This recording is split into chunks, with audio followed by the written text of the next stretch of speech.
오늘은 문화센터 이용하는 방법에 대해서 알려드릴게요. 제가 예전에 대형 문화센터에서 강좌 기획 업무를 맡아서 일을 했었어요. 그때 영유아 강좌하고 주말에 하는 인형극이나 그 만들기 강좌 같은 거를 총 모아놓은 가족 참여 이벤트가 있는데 주로 그것들을 좀 관리를 했었어서 제가 영유아 강좌 이용하는 것에 대한 그 문화센터 구조를 좀 잘 알고 있는 편이에요.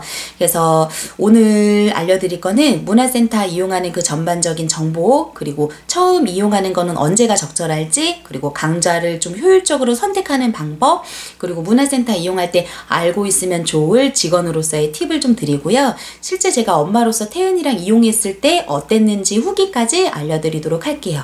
아마 처음 이용하시는 엄마분들께는 꽤 좀 도움이 될 만한 정보가 되지 않을까라는 생각이 듭니다. 문화센터는 4학기로 이루어져 있어요. 그 3월부터 봄학기가 시작이 됩니다. 3, 4, 5월달, 6, 7, 8월 여름학기, 9, 10, 11월 가을학기, 그리고 12월, 1월, 2월이 겨울학기고요. 오늘이 10월 26일이에요. 그러면은 9, 10, 11월 달 가을학기가 현재 진행이 되고 있는 거고요. 접수기간이 보통 20일에서 27일 사이거든요. 지금이 10월 26일이니까 접수가 지금 진행이 되고 있는 중이에요.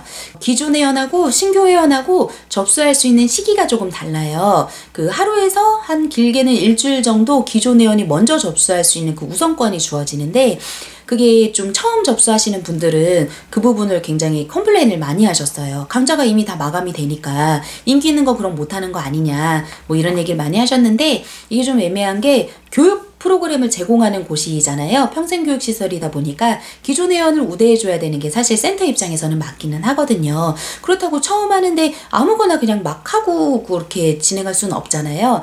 그래서 여기서 알려드리는 팁은 첫 번째, 기존 회원이 되는 방법을 문화센터 측에 한번 물어보세요. 만약에 그 기존 회원이 될 때 정규 강좌 12회를 들어서 기존 회원이 되는 경우들도 있고, 1회짜리 특강 같은 거를 들었을 때도 기존 회원이 되는 센터들이 있어요. 센터별로 그 부분이 좀 상이하거든요. 그래서 만약에 1회 정도만 들어도 기존 회원으로 분류가 된다고 하면 공연 같은 거나 애들 이제 인형극 같은 것도 많이 하거든요. 그 공연 같은 게 1,000원 정도밖에 안 해요. 굉장히 금액이 저렴해서 그런 공연 아니면은 엄마들 그 유익한 특강 같은 것도 그것도 굉장히 저렴해요. 아마 거의 많이 비싸도 한 10,000원 정도였던 것 같아요. 그래서 그런 그 공연이나 그 이벤트나 이런 것들을 한 번씩 들으면 그 다음 학기에는 기존 회원으로 분류가 되는 거니까 접수할 때 훨씬 더 빠른 날짜에 용이하게 할 수 있거든요. 그래서 그 부분을 미리 센터에다가 물어보고 알고 진행하면 좀 도움이 되실 거예요. 보통 처음 시작할 때 오감 수업으로 시작을 하죠. 그 저희 태은이도 오감 수업으로 시작을 했었는데, 그 오감 수업을 시작하는 그 시기는 평균적으로 한 7, 8개월이 딱 적당하다고 봐요.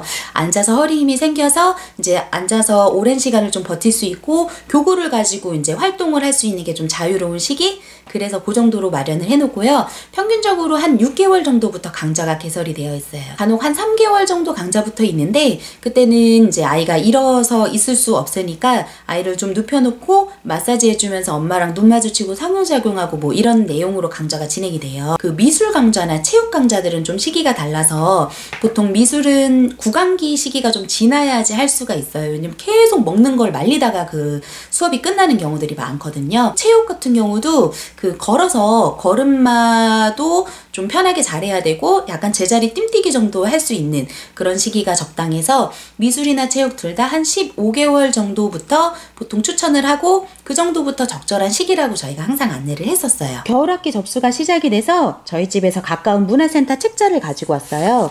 그 백화점에서는 프리미엄 강좌가 메인이라서 주로 앞쪽에 표기가 되어 있고, 마트에서는 영유아 강좌가 메인이라서 주로 앞에 있어요. 여기서 강좌 수가 너무 많아서 한눈에 좀 보기가 어렵죠. 그 요일별로 오전, 오후별로 표지마다 그 컨셉이나 구성 때문에 강좌가 중복으로 표기되어 있기도 해요. 그래서 내가 원하는 요일과 시간이나 이런 거를 먼저 지어주신 다음에 나머지 강좌들을 좀 표시해 주시는 게 편해요. 그래서 제가 8개월의 태은이를 떠올려서 강좌를 한번 여기서 골라보도록 할게요.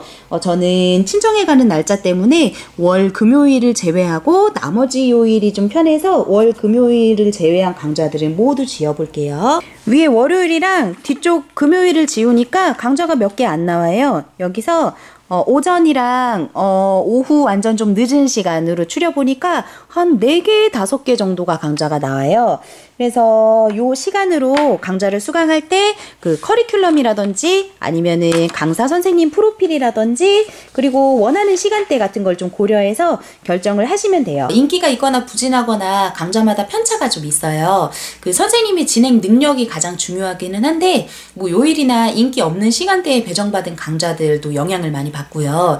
그 센터에 엄마들이 많이 물어보세요. 어떤 강좌가 인기가 있느냐라는 질문을 많이 받았었는데 그게 강좌마다 좀 편중돼서 운영이 되면 안 되기 때문에 문화센터에서도 아주 인기가 많은 강좌 한 2-3개 정도만 안내를 해드리고 상세하게 그런 부분까지는 안내를 하지 않아요. 그런 걸 판단할 수 있는 또 좋은 팁이 있는데요. 들으려는 현재 학기의 수강 인원을 확인해 보시면 좋아요. 정원이 30명인데 26명 정도 있다 하면 인기가 좀 있구나 이렇게 생각이 드는데 8명 정도면 네 팀으로 수강을 진행을 했다는 거거든요. 그 인원을 비교해 보시면 이 강좌가 좀 인기가 있구나 없구나라는 걸 좀 대충 가늠하실 수가 있어요. 그 보통 문화센터에서 인기 강좌라고 얘기하는 강좌들을 메인으로 두시되 그 강좌 말고 접수를 혹시 못하게 될 경우를 대비를 해서 이런 강좌들의 인원으로 어느 정도 좀 카운팅을 해 놓고 나서 검증을 해 나가시면은 나중에 실패를 좀 줄일 수가 있어요. 세 번째 팁 말씀드리면 일회성으로 만들어져 있는 강좌들이 있어요. 한번 그 체험할 수 있는 그 기회를 주는 강좌인데 거의 보통 하나당 1,000원 정도 하거든요. 그리고 시작하는 전달 주로 한 달 동안만 개설이 되어 있어요. 12월에 시작하면 11월 달에 주로 있는 거죠. 모든 강좌들이 다 있는 건 아니고 공강이 있는 그 시간에 선생님들이 추가로 개설을 해주신 건데 요거는 접수를 모든 강좌가 다 개설되어 있는 게 아니기 때문에 굉장히 빨리 마감이 돼요. 그래서 최대한 빨리 이것도 많이 접수를 하시면 문화센터 이용하는데 어떤 느낌의 강좌들이 있구나라는 걸 한 번에 좀 익힐 수도 있고 아이도 그 시간마다 또 시간을 보낼 수 있으니까 요거는 무조건 해야 되는 강좌예요. 네 번째로 강좌를 중간에 취소하실 때는 꼭 센터에다가 환불 기준을 먼저 물어보신 다음에 취소하는 게 좋아요.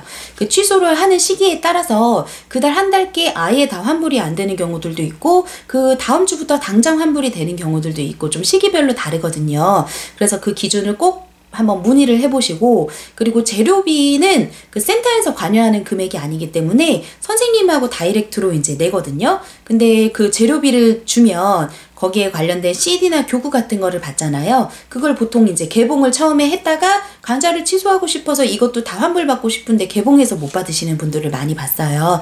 그러니까 강좌를 꾸준히 들을 것인지 그리고 강좌를 듣지 않더라도 이 사은품을 그 환불을 할 것인지 말 것인지 이 상황을 충분히 고려를 하신 다음에 개봉을 하시고 꼭 취소 전에는 환불 기준을 알아보신 다음에 취소를 하실 수 있도록 생각해 주시면 되고요. 5번째로 접수할 때 현장에 가셔서 접수하시는 건 웬만하면 하시지 마시고 꼭 온라인으로 접수를 하시는 거를 좀 권장해 드려요.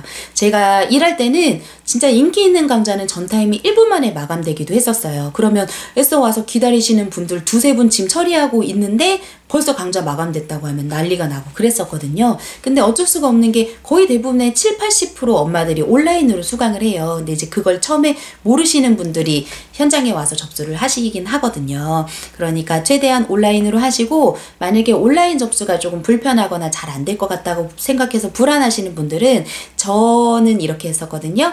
그 문화센터 책자에 현재 학기에 진행되고 있는 강좌들을 센터의 그 홈페이지에서 볼 수가 있어요. 그러면 거기서 날짜가 좀 많이 남은 강좌들 있죠? 그걸 하나 임의로 수강을 해서 결제를 해버리는 거예요. 그러면 날짜가 많이 남았으니까 온라인으로 다시 취소를 해도 되고 만약에 온라인 취소가 안 되면 현장에 가가지고 취소를 해도 되니까 그냥 테스트 겸 취소를 하는 거예요. 그럼 방화벽이나 결제창이나 이런 게 문제가 없는지를 확인해 본 다음에 그 다음에 결제를 실제로 해보는 식으로 그렇게 했었어요. 저희 태연이는 7개월부터 수강을 했었어요. 처음 시작은 그 책을 가지고 노는 오감놀이 수업이었는데 선생님이 너무 좋으셔가지고 한 3학기 정도를 수강을 했었고요. 기니피그도 가져오고 개구리, 달팽이 이런 것들 보여주는 그 자연 강좌였는데 달팽이 같은 걸 매일 주시더라고요.